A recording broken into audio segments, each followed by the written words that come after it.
Premonições, visões e acontecimentos sobrenaturais são fenômenos que envolvem a percepção de eventos por meio de acontecimentos além da compreensão humana. Esses fenômenos podem se manifestar de várias maneiras, como sonhos vívidos, visões ou sentimentos inexplicáveis. Muitas pessoas relatam ter experimentado vivências sobrenaturais, mas há uma grande variedade de crenças e opiniões sobre a validade e a natureza dessas experiências. Algumas pessoas acreditam que as premonições sobrenaturais são mensagens de seres divinos, enquanto outras as veem apenas como uma manifestação da mente humana e das emoções. No vídeo de hoje você vai conhecer 4 casos enviados por nossos inscritos que mostram que dificilmente o sobrenatural pode ser explicado com simples palavras e que devemos estar sempre atentos aos sinais que recebemos do universo. Se você tem um relato e quer nos enviar, o nosso endereço é esse que vai aparecer agora na sua tela. Seja muito bem-vindo, eu sou Luciano S. e esse é o canal Casos Sobrenaturais Reais.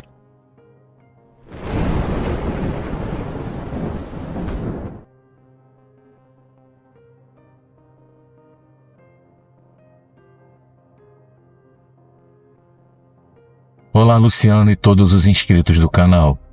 Eu me chamo Josiele e sou de Ananindeua, no Paraná.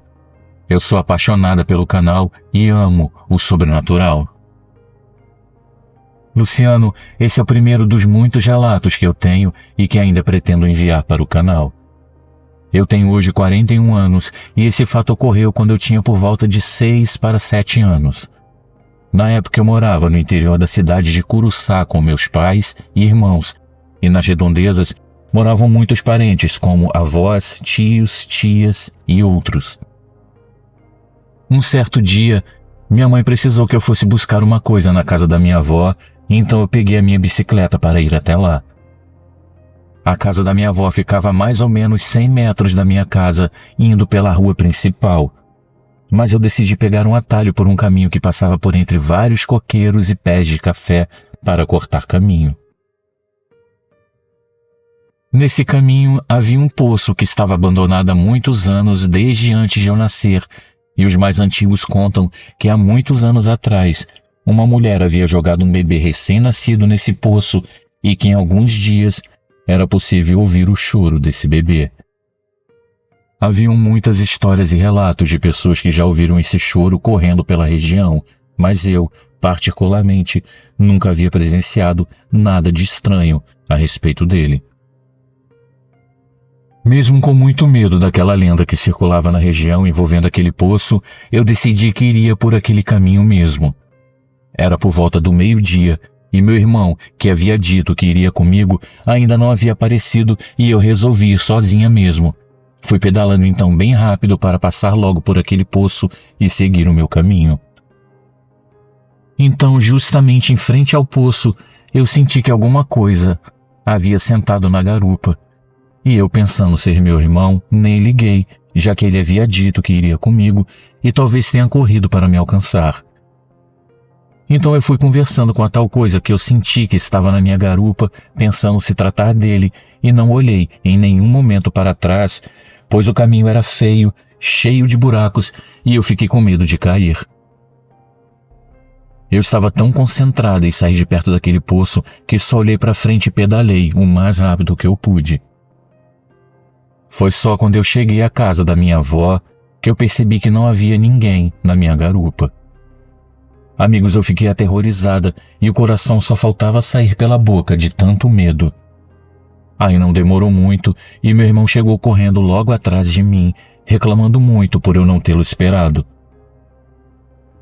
Eu não falei nada para ninguém e peguei as coisas que a minha mãe havia pedido e voltei correndo. Dessa vez, com a certeza de que era o meu irmão quem realmente estava na minha garupa.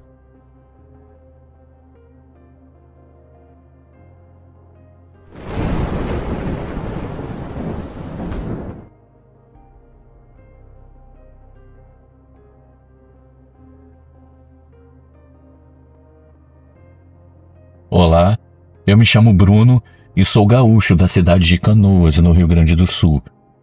Conforme prometido, eu venho para contar mais um relato, mais uma experiência que ficou marcada a ferro e fogo na minha vida. Meu pai largou cedo a escola porque queria seguir os passos do meu avô, que era um carpinteiro de mão cheia e que trabalhava em grandes obras. Por ver meus tios, seus irmãos mais velhos, irem trabalhar junto com o pai, ele quis ir junto e, desde muito novo, começou sua vida de trabalho. Ele queria viver junto com os homens, andar com os homens e fazer coisas de homens. Ele começou a fumar, ir a bailes, beber, enfim, todo aquele machismo que se via nos tempos antigos. Quando meus pais se casaram, ele tinha apenas 21 anos e a minha mãe era uma moça do interior. Eles se conheceram e se apaixonaram, mas meu pai já tinha impregnado em seu jeito de ser o jeito boêmio e machista em que foi criado, e a minha mãe, coitada, havia tido uma infância infernal, pois havia sido criada pelo pai que estava sempre bebendo e querendo bater nos filhos e na minha avó. Ela queria se ver livre daquilo tudo e então, quando conheceu meu pai, ela uniu o útil ao agradável. Minha mãe, mesmo sabendo e conhecendo esse jeito boêmio do meu pai, aceitou se casar com ele. Só que com o passar dos tempos, a coisa foi ficando mais difícil. Meu pai, nas sextas-feiras, nem voltava para casa depois do trabalho. Ele recebia o salário e simplesmente sumia. Às vezes, quando ele chegava no sábado de manhã, só descansava um pouco e já saía de novo, como se fosse solteiro e não tivesse família. Meu pai era o retrato fiel daquele homem machista ao extremo que queria ter uma mulher apenas para cuidar da casa, enquanto ele saía para curtir com os amigos e colegas de trabalho. Então, eu passei a minha vida toda presenciando esse tipo de comportamento. Ele tratava minha mãe como uma empregada e ele não tinha nenhum tipo de constrangimento quanto a isso. Eu mesmo presenciei diversos atos de violência da parte dele, e sempre que a minha mãe se via sozinha, ela se agarrava a mim e dizia que eu era o seu pequeno companheirinho. Nós dois fazíamos companhia um para o outro, enquanto ele simplesmente sumia no mundo. Amigos, nas redondezas morava uma ex-namorada do meu pai, que na época em que ele e minha mãe se conheceram, eles haviam acabado de se separar. Um certo dia, ela foi na casa da minha tia, irmã da minha mãe, dizer que ela e meu pai nunca seriam felizes juntos. Então ficamos sabendo que ela mexia com coisas pesadas, o que fez a minha mãe achar que parte do motivo pelo qual ela e meu pai não serem felizes e nem terem paz se devesse a isso. Era como se alguma coisa sempre o instigasse para ir para a rua. Nas raras ocasiões que ele vinha para casa na sexta-feira quando saía do trabalho, do nada ele ficava impaciente, irritado e incomodado com alguma coisa. Então ele inventava uma desculpa e saía para a rua. Ele passou uma semana inteira dizendo que iria para casa na sexta-feira cedo, assim que saísse do trabalho, e que compraria pizzas e pastéis para que nós comêssemos juntos como uma família de verdade. Minha mãe duvidou, pois já o conhecia há tempo suficiente para saber que ele não mudaria assim tão fácil, mas mesmo assim ela esperou para ver. Naquela mesma semana, um dia, uma criança que eu não me lembro exatamente quem era, esteve lá em casa e nós brincamos muito com o tecladinho de brinquedo que eu tinha. Esse tecladinho tinha figura de diversos animaizinhos e quando a gente apertava as teclas, elas reproduziam o som desses animais. Quando aquela criança foi embora, eu me lembro de guardar o teclado em cima do guarda-roupa da minha mãe com pilhas e tudo. Então, na sexta-feira, à tarde, eu, pequeno e inocente, já estava de plantão na frente de casa esperando por ele. Luciano, as horas foram passando e nada do meu pai aparecer. Minha mãe, vendo minha tristeza, foi me buscar e me disse: "Vamos para dentro, filho. Seu pai não tem jeito mesmo." Ao entrarmos na casa, tristes e desapontados com o não cumprimento da promessa do meu pai, quando botamos os pés dentro da casa e sentamos no sofá, eu e minha mãe escutamos uma coisa que primeiramente nos causou estranheza e logo em seguida fez as nossas espinhas gelarem. Aquele tecladinho de brinquedo começou a tocar sozinho no quarto dos meus pais. Aquela melodia estranhamente fora de hora fez os pelos dos nossos corpos se arrepiarem de tal forma que não sabíamos se aquilo que estávamos ouvindo era real ou alguma alucinação. Eu e minha mãe nos olhamos ainda sem acreditar no que estávamos ouvindo e então do nada, aquele som, da mesma forma inusitada que havia começado, parou subitamente. Mas que diabos foi isso? A minha mãe perguntou, já imaginando haver coisas muito ruins por ali. Nós fomos de mãos dadas até o quarto dela, acendemos a luz, e então eu subi na cama dela e alcancei o teclado de brinquedo que estava em cima do guarda-roupa, sem nada caído por cima dele. Ele estava do mesmo jeito que eu havia deixado daquela vez. Então eu tirei as pilhas do brinquedo por ordem da minha mãe. Nós nos acalmamos e fomos deitar. Eu dormi na cama com a minha mãe aquela noite. Luciano, eu acredito de verdade que alguma coisa sobrenatural tocou aquele brinquedo para mostrar que ele estava ali à espreita, tomando conta e vigiando as coisas que aconteciam na nossa casa. Seja lá o que tenha sido aquilo, usou meu brinquedinho para mostrar pra gente que ela estava ali e mais viva do que nunca, atenta a tudo o que acontecia. Meu pai só apareceu no dia seguinte com uma ressaca monumental e com a maior cara de pau se desculpou por não ter cumprido a palavra. Nós contamos para ele o que havia acontecido na noite anterior, mas ele não acreditou. Somente minha amada mãe e eu fomos testemunhas daquele som maldito, e isso marcou demais a nossa vida. Até uma próxima, meus amigos.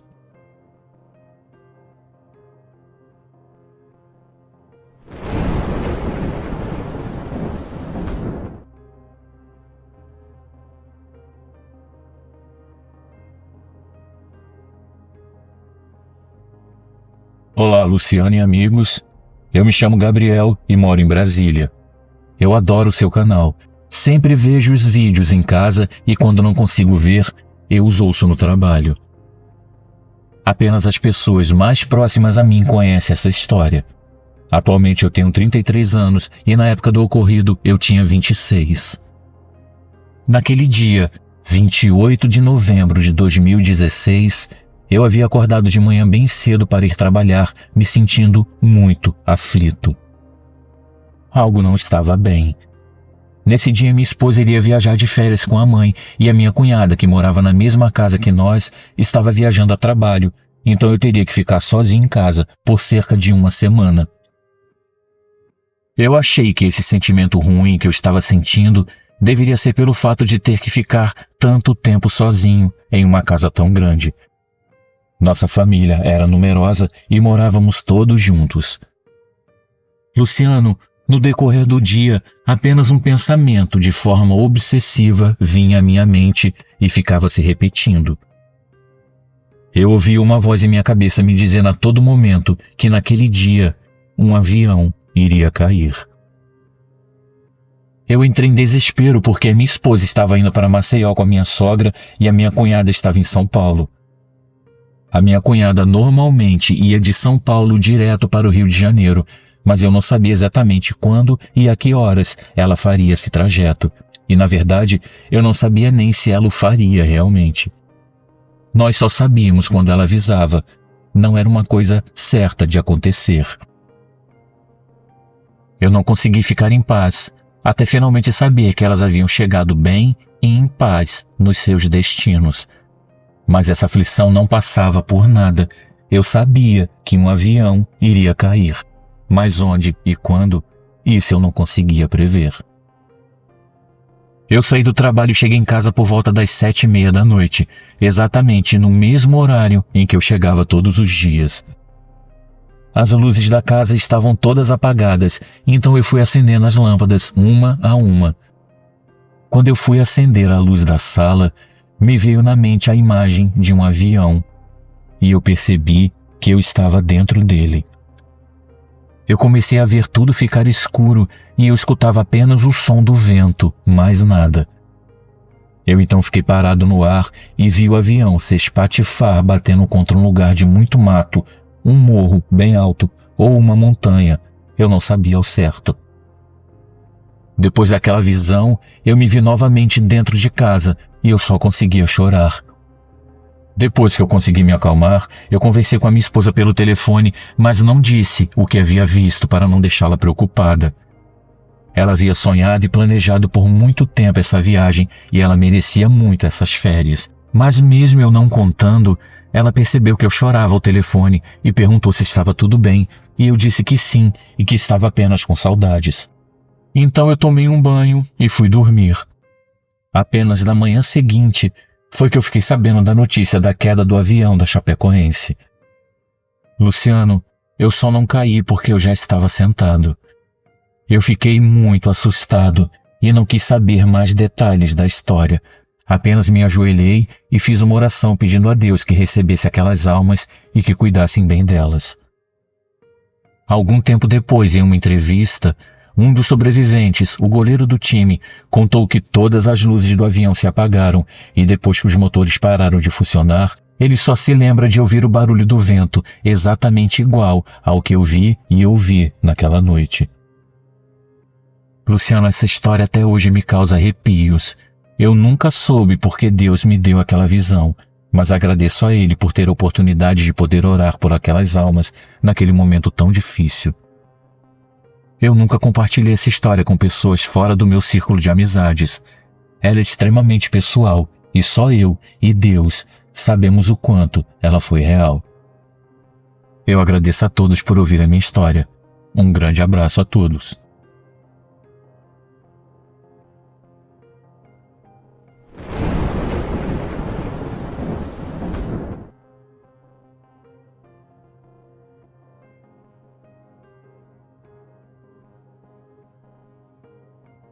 Boa noite, Luciano e inscritos.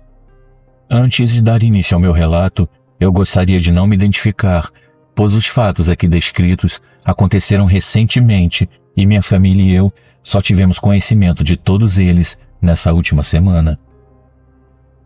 Luciano, a vida do meu irmão se tornou um ciclo de turbulências, tudo isso por causa de sua esposa. Na verdade, desde que tudo isso vem acontecendo, até o ambiente da minha casa se tornou pesado. A minha cunhada, de uma hora para outra, resolveu ir visitar uma pessoa conhecida em outro estado, prometeu que viria logo, mas simplesmente ligou para o meu irmão dizendo que não queria mais continuar casada, mesmo ele sendo um excelente pai, um excelente marido e tendo com ela 3 filhos pequenos. No meio de tudo isso, minha mãe recebeu a ligação de uma tia da minha cunhada, que revelou situações bem macabras vividas na casa dela e do meu irmão. Segundo essa tia, recentemente ela havia ido à casa da minha cunhada e ela havia mandado as crianças, inclusive um bebê de colo, para a casa de uma vizinha. Ao chegar à casa, ela viu que tudo estava sujo, bagunçado e que a casa estava com as janelas e portas fechadas, porém não trancadas. Ao chegar ao quarto da minha cunhada, essa mulher a encontrou agachada no canto do quarto. Segundo essa tia, a minha cunhada estava com os olhos arregalados em uma espécie de transe e ao lado dela havia uma figura negra, bem alta, como se estivesse ali exercendo um domínio sobre aquela mulher. A tia da minha cunhada, que é missionária, ao ver aquilo, na hora repreendeu aquela figura. Quando ela repreendeu aquele ser, a TV que estava ligada na sala se desligou sozinha e um vento estranho tomou conta daquele ambiente. Ela contou que com os próprios olhos ela presenciou aquela figura sair voando pela janela. Minha cunhada permaneceu imóvel no mesmo lugar, extremamente pálida, como se a vida estivesse deixando seu corpo. Luciano, ela ligou imediatamente para o socorro enquanto eu tentava fazer algo para evitar que a minha cunhada morresse ali na frente dela. Ela conseguiu pouco a pouco e a minha cunhada foi melhorando e recobrando a consciência. Quando a ambulância chegou, a minha cunhada já havia melhorado bastante. O médico socorrista, quando chegou, perguntou quem ali estava precisando de socorro médico. Logo então a minha cunhada respondeu: era eu, mas eu já estou bem melhor. O ambiente naquela casa estava tão pesado que o médico pediu para fazer uma oração ali mesmo dentro do quarto, agradecendo a Deus, pois ele disse que havia sentido que algo muito estranho e maligno estava presente ali. Só para esclarecer, meu irmão estava trabalhando naquele momento e só teve conhecimento dessa história quando chegou em casa algumas horas depois. Luciano, a tia dessa minha cunhada, contou que não sabe até hoje o que era aquela figura, mas que viu quando a janela se abriu bruscamente e aquela figura negra se esvaiu por ela e desapareceu no meio da escuridão. Minha família e eu já presenciamos coisas muito bizarras envolvendo essa minha cunhada. Ela de vez em quando sofre alguns ataques, um tipo de convulsão capaz de assustar até o mais experiente dos médicos, além de dizer que ouve constantemente uma voz a dizendo para matar a todos e depois tirar a própria vida.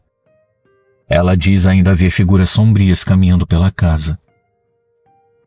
Luciana, ela tem passado por diversos especialistas, já gastou muito dinheiro com consultas caras, mas nenhum tipo de doença mental foi diagnosticada. Nós não sabemos o que pode estar acontecendo no campo espiritual dela, e ela tem dado muito trabalho para a família e tem feito o meu irmão sofrer há vários anos.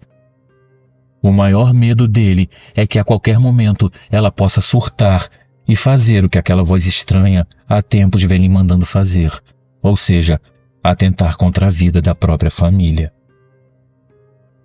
Eu confesso, Luciano, que o meu maior medo é que ele acabe fazendo alguma coisa contra o filho mais velho, pois ela mesma vivia dizendo que tinha muita raiva dele, uma criança inocente de apenas 8 anos. Luciano, desde já eu te agradeço por ler o meu relato. Fiquem todos na paz.